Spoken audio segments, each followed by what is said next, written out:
آج ہم تاریخ کے کچھ ایسے پوشیدہ اوراق پلٹنے والے ہیں جہاں ہمیں ایک ایسی شاندار حکمت عملی ملتی ہے جو شاید ہمارے آج کے ماحولیاتی بحران کا ایک غیر متوقع حل بھی ہو سکتی ہے۔ تو آئیے اس سفر کا آغاز ایک بڑے سوال سے کرتے ہیں۔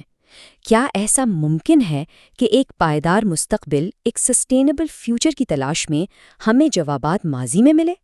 چلیں اسی سوال کی گہرائی میں اتر کر دیکھتے ہیں۔ اچھا، ان ماحولیاتی طریقوں کو سمجھنے کے لیے ہمیں پہلے اس طاقتور اخلاقی بنیاد کو سمجھنا ہوگا جہاں سے یہ سب کچھ شروع ہوا۔ تو اس پوری ماحولیاتی سوچ کے مرکز میں جو لفظ ہے وہ ہے خلیفہ۔ اب اس کا مطلب کیا ہے؟ یہ ایک اسلامی تصور ہے جس کے مطابق انسانیت کو زمین کا نگران، اس کا امین یا محافظ سمجھا جاتا ہے۔ اور یہ صرف کوئی لقب نہیں تھا، بلکہ یہ ایک بہت گہری ذمہ داری تھی، یعنی اس سیارے کے وسائل کو برقرار رکھنا، ان کی حفاظت کرنا اور انہیں اس طرح استعمال کرنا کہ وہ آئندہ نسلوں کے لیے بھی باقی رہیں۔ یہ پوری سوچ ایک مشہور قول میں بہت خوبصورتی سے بیان کی گئی ہے کہ دنیا سبز اور خوبصورت ہے اور اللہ نے تمہیں اس پر اپنا نگران مقرر کیا ہے۔ یہ ایک جملہ زمین کی حفاظت کے کام کو ایک روحانی فریضے کا درجہ دے دیتا ہے۔ تو سوال یہ ہے کہ یہ اخلاقی اصول عمل میں کیسا نظر آتا تھا؟ اور اس کا سب سے بڑا امتحان تھا پانی کے انتظام میں، جو زندگی کا سب سے قیمتی وسیلہ ہے۔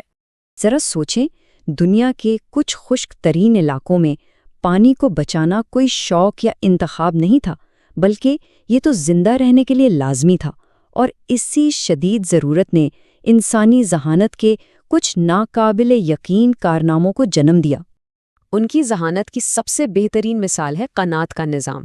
یہ واقعی کمال کی چیز تھی۔ دیکھیں، ہوتا کیا تھا کہ سب سے پہلے پہاڑوں میں زیر زمین پانی کے ذرائع کا پتہ لگایا جاتا تھا، پھر وہاں سے ایک ہلکی سی ڈھلوان والی زیر زمین نہر کھودی جاتی تھی اور اسی کے ذریعے پانی کو میلوں دور شہروں اور کھیتوں تک پہنچایا جاتا تھا، وہ بھی کم سے کم ایواپوریشن یعنی بخارات کے ساتھ۔ کتنا شاندار نظام تھا! زمین کی یہ نگرانی صرف پانی تک محدود نہیں تھی، بلکہ یہ براہ راست مٹی اور خوراک اگانے کے فن تک پھیلی ہوئی تھی۔ یہاں بھی توجہ صرف پیداوار بڑھانے پر نہیں تھی، بلکہ زمین کی طویل مدتی صحت کو برقرار رکھنے پر تھی۔ فصلوں کی ادل بدل کی جاتی تھی تاکہ مٹی زرخیز رہے۔ فصلوں کو بچانے کے لیے قدرتی طریقے استعمال ہوتے تھے اور ایسی فصلیں اگائی جاتی تھیں جنہیں پانی کی کم ضرورت ہو۔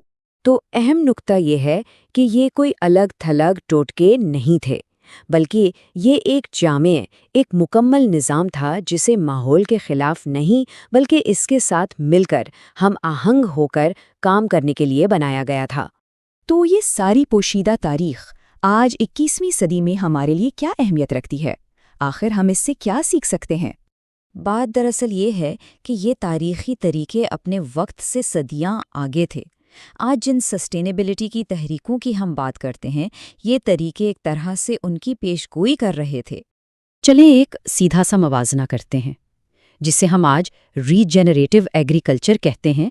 وہ صدیوں پرانی فصلوں کی عدل بدل کی تکنیک ہی کا تو ایک جدید روپ ہے، یا وسائل کی مساوی تقسیم کا تصور پانی کی تقسیم کے پرانے قوانین میں صاف نظر آتا ہے۔ یہ مماثلت واقع حیران کن ہے۔ تو اس سب سے بنیادی نقطہ کیا نکلتا ہے؟ یہی کہ ایک مضبوط اخلاقی بنیاد ہی عملی اور دیرپا ماحولیاتی حل کو جنم دے سکتی ہے۔ یہ تاریخ ہمیں یہی دکھاتی ہے۔ اور یہ ہمیں ایک آخری اہم سوال پر سوچنے پر مجبور کرتا ہے کہ تاریخ کے اور کون سے ایسے پوشیدہ ابواب ہیں جن میں ہمارے مستقبل کی کنجیاں چھپی ہوئی ہیں۔